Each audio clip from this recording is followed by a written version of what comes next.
రజతోత్సవం సందర్భంగా ఏప్రిల్ 27 నాడు జరుగుతున్న వరంగల్లో ఎలకతుర్తిలో జరుగుతున్న బహిరంగ సభకు పెద్ద ఎత్తున ప్రజలు తరలి రావాలని కేసీఆర్ గారు నాయకత్వాన్ని బలపరుస్తూ మళ్ళీ సారే రావాలంటూ నిలదీస్తున్న ప్రజలందరూ కూడా రేపు వరంగల్లో జరిగే బహిరంగ సభకు మరి సమయానికి చేరుకొని సభను విజయవంతం చేయాలని చెప్పి ఈ సందర్భంగా కోరుతా ఉన్నాం.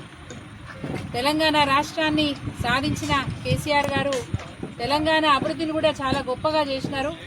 దేశంలోనే అన్ని రంగాలలో కూడా తెలంగాణ రాష్ట్రాన్ని అగ్రస్థానంలో ఉంచిన కేసీఆర్ గారు మరి ప్రతిపక్షంలో కూడా అంతే గౌరవంగా తన పాత్రను పోషిస్తూ రేపు పార్టీ యొక్క ఆవిర్భావమై 25 వసంతాలు పూర్తి చేసుకుంటున్న సందర్భంగా 25వ వసంతంలో అడుగుపెడుతున్న సందర్భంగా రజతోత్సవ కార్యక్రమాన్ని చేపడతా ఉన్నాం. ఈ కార్యక్రమానికి ప్రజలందరూ కూడా కదిలి రావాలని చెప్పి పిలుపునిస్తా ఉన్నాం. జై తెలంగాణ, చలో వరంగల్, కేసీఆర్ గారి నాయకత్వం.